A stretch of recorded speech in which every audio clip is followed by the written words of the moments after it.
फिर से याद दिला दूँ, आओ। आम आदमी party turf war with LG governor in Delhi and NJAC, क्या हुआ? Both currently before the Supreme Court may end up having one thing in common: a plea reference to an 11-judge bench to reconsider a judgment delivered by 9 judges in 1990। ये हम आपको पहले भी बता चुके हैं। अब जरा समझिए इस पूरे मैटर में, इस मैटर को हम पहले भी आपको बता चुके हैं, दोबारा से बताना पड़ रहा है, शायद 1-1.5 महीने पुरानी बात है।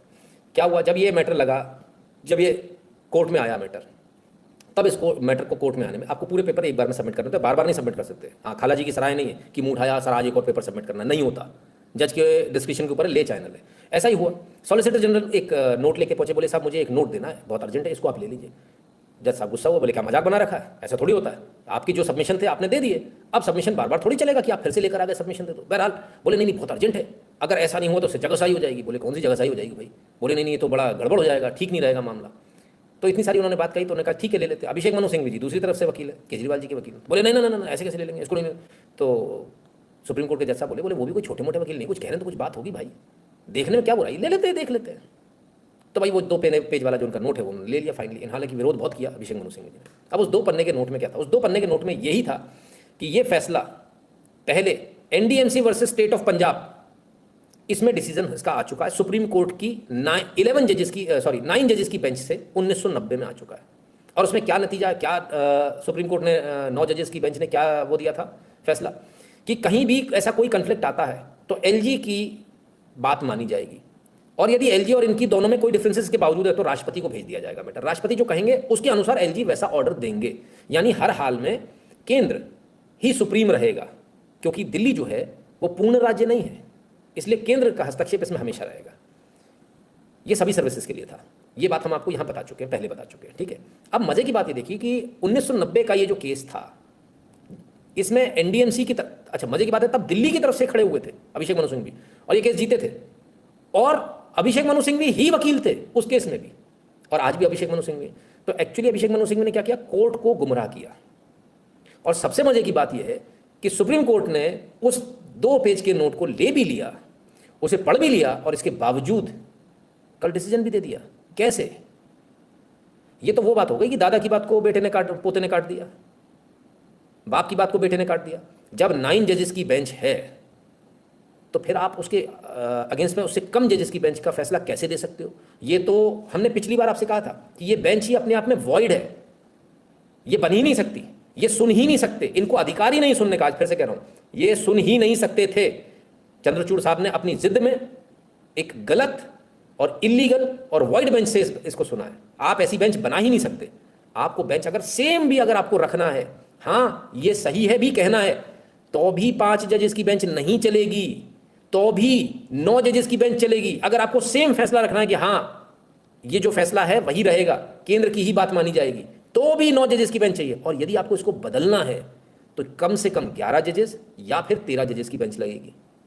तो ये तो फैसला ही गलत दे दिया आपने कल, ये तो पूरा फैसला ही गलत दे दिया। और इसीलिए आज केंद्र तो केंद्र है, उसने उठा के सट से फेंक दिया, बोले नहीं मानते जाओ। अब आप क्या करोगे? आप सुप्रीम कोर्ट दोबारा गए, आप कहते हो कंटेम्प्ट लगाएंगे, जाइए कंटेम्प्ट लगाइए, कौन ने मना किया है?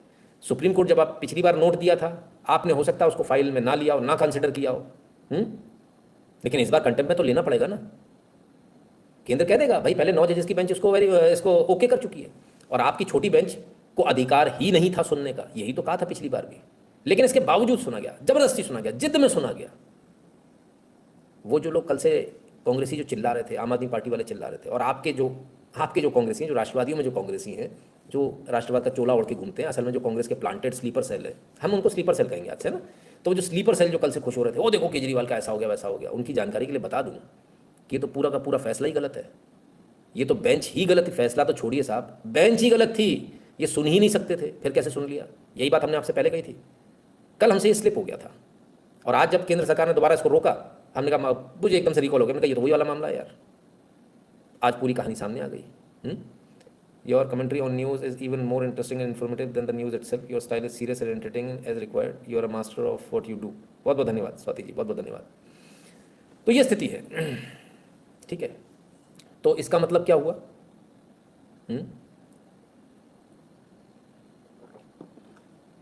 इसका मतलब ये हुआ कि ये बेंच गलत थी, ये बेंच असंवैधानिक थी, अनकॉन्स्टिट्यूशनल थी, और इस बेंच ने देखा जाए तो कॉन्स्टिट्यूशनल पाप कर दिया। मैं अपने शब्दों में बिल्कुल एकदम खड़ा हूं, कहीं इधर उधर नहीं होने वाला हूं। हाँ, एकदम समझ लीजिए। आपको एक बात समझ में नहीं आ रही, आपको नहीं मालूम, चलो ये समझ में आता है, आपको बताया जा रहा है, इसके बावजूद आप उसको सुन रहे हो, सिर्फ अपनी दादागिरी में सुन रहे हो कि नहीं हमको जो करना हम करेंगे। अरे तो भैया आप ही के 9 जजेस की बेंच ने करा है, आप उसको भी वो कर दोगे?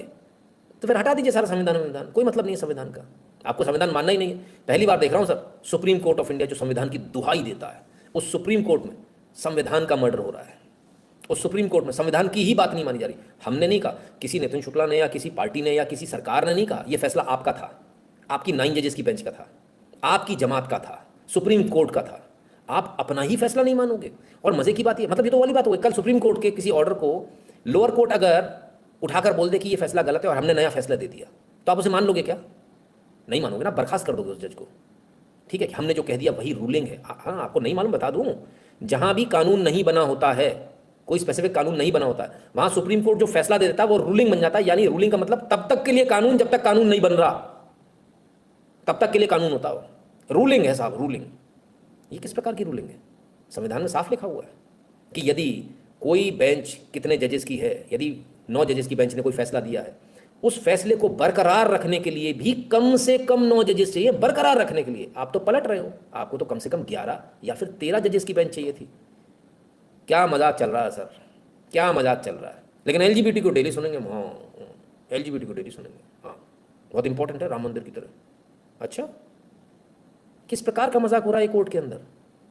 ये चल क्या रहा है सुप्रीम कोर्ट के अंदर? और कोई बोलने वाला नहीं है। मैंने बोल दिया मेरे ऊपर कंटेम्प्ट ऑफ कोर्ट ना लगा दे गई, मैं गरीब आदमी में तो मर जाऊंगा हार्ट अटैक से। हैं, कमाल है भाई। Supreme court wasted time and resources for their ego. Sir Naveen ji समझिए, करोड़ों केस और इतने इंपॉर्टेंट केसेस पेंडिंग है, और इतना समय इसमें बर्बाद किया गया 5 जजेस का।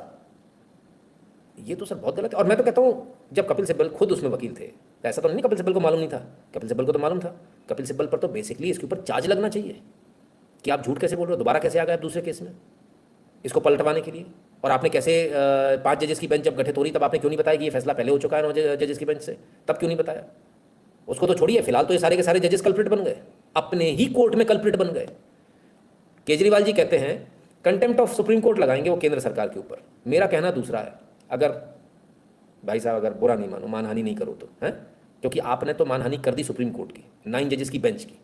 मेरा कहना तो यह है कि इन जजेस के ऊपर केस चलना चाहिए कि आपको मालूम होने के बावजूद, नोट जब दिया गया तब आपको मालूम, मौखिक भी अगर कोई बहस में करता तब भी बोल सकता था, नोट जब दिया गया तो आपको मालूम चल गया, तो मालूम चलने के बाद फिर आप क्यों प्रोसीड करके गए इसको आगे? ऐसा तो नहीं कि आपको नहीं मालूम था, मालूम तो चल गया आपको, फिर आप कैसे प्रोसीड कर गए इसको? भाई इसमें तो कार्रवाई बनती है, लेकिन समस्या तो ये चीफ जस्टिस ऑफ इंडिया खुद थे इसमें, DY चंद्रचूड़ साहब थे। अब इन पर कार्रवाई कौन करेगा? बड़ा संवैधानिक संकट आ गया साहब। इसलिए कहते हैं कभी भी सत्ता के नशे में इतना नहीं मशगूल हो जाना चाहिए कि आपको दिखना ही बंद हो जाए। ये तब होता है जब आपको दिखना बंद हो जाता है, जब आपको लगता है मैं ही सुप्रीम हूं। और अपने आप को खुदा मानते हैं जजेस, ऐसा नहीं मानते, है ना। Vocal minority stronger than silent majority, absolutely, इसमें कोई दो राय नहीं। आज का ज़माना बिल्कुल यही है, जो चिल्लाने लगेगा वही सही है, जो चीख चीख के चिल्ला के बोलेगा वही सही है।